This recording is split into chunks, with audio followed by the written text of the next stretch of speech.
Hey everybody, we're going to do this bank reconciliation and entry. So, this is the final problem in your homework, and this is the one where we actually put everything into play here. So what you're going to see, it's Sunshine Interiors deposits all cash receipts each Wednesday and Friday in a night depository after banking hours. The data required to reconcile the bank statement as of July 31st, 2000 Y0 have been taken from various documents and records and are reproduced as follows. The sources of the data are printed in capital letters. All checks were written for payments on account. So here's the information on the cash account in the company's records. Okay, so you can see there we had a cash balance on July 1st of $9,578. We had additions to the account, deposits $6,465.42, and we wrote total checks of $8,379.42. So this is throughout the month of July. Remember, we're doing the bank reconciliation for July 31st. They've also given us the bank reconciliation from June 30th. So we can see here, if we look at it, that on June 30th, we had a deposit outstanding, and then we had 4 outstanding checks. That gave us the total adjusted balance for June of $9,578. And then on the book side, all there were bank service charges, and you can see that we had the adjusted balance there. So it's important to remember again that we want to have the same balance, adjusted balance by the book, adjusted balance by the company. We want those to be the same for there to be a successful bank reconciliation. Okay, so sorry about that. I had a transposition error. The actual amount should be $9,578. This is just a repeat of the bank reconciliation. It's the same here, you'll notice, as here. And here's the July bank statement.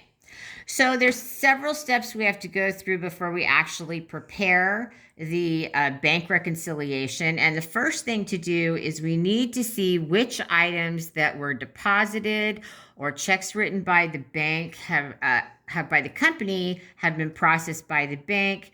And we do that by looking at the deposits made and the checks made during the month. And then but where we start is to see if the items on the June bank reconciliation have cleared yet or not.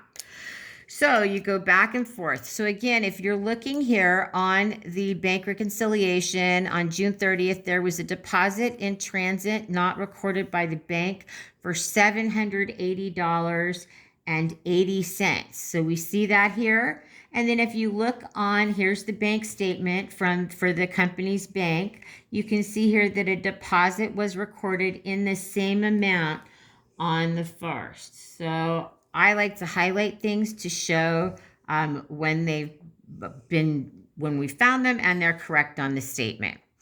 So that takes care of the deposit not recorded on the bank from the previous bank reconciliation. And now I'm going to see if these checks have cleared the bank, because they hadn't as of last month.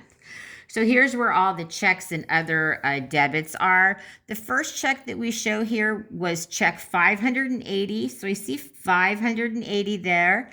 We wrote it for $310.10. That's the amount it cleared at the bank. So I'm going to put a green highlighter on both of those items. Then I've got check number 602 for $85.50, and I can see that it's been processed by the bank. So I'm going to highlight those again. I've got check number 612 for $92.50. I see that right here. Check number 612, $92.50. So I'm going to highlight both of those. And then the next check is check 613. And as you can see here, we go from check 612 to 614. So 613 is still outstanding. So I'm going to make a notation under my outstanding checks. See, I'll do that, outstanding checks, number 613 in the amount of $137.50. $137.50 still hasn't cleared from last month. So what'll happen is if you actually get your August bank statement and this check still hasn't cleared, you're going to need to do some more research to figure out why not. So I'm done with the bank reconciliation now from June. So now I can go and look at the items that we recorded in the month of July and see how many have been processed by the bank. So again, I'm going to start up here. On July 2nd, the company made a deposit for $569.50. And I've got one here for $569.50 on the 3rd. So I'm going to highlight that. Then I'm going to highlight that. I have the next one is for on the 5th for $701.80. You can see I've got $701.80 here. And you'll notice here the dates are the day after. That's very typical when we're doing night deposits. All right, my next deposit is on the 9th for $819.24. I see one here for $819.24. So I'm going to take care of that.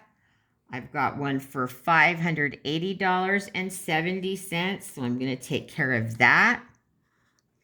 And then you'll notice the next two additions to the account. MS stands for miscellaneous, and what this is the bank has collected a note receivable for us that was $4,000 in addition to $160 worth of interest. And so we'll take care of that later and record it in the bank reconciliation. If we go down to the next item, though, we can see that next deposit for $600.10. So I'm going to do that. On the 19th, we made a deposit for $701.26. I've got that here. On the 23rd, we made a deposit for $713.45. And I did have a deposit that was put in for $731.45. So we've got a book error here because the problem will tell us that all mistakes are actually our mistakes. So what I need to make a notation here is that for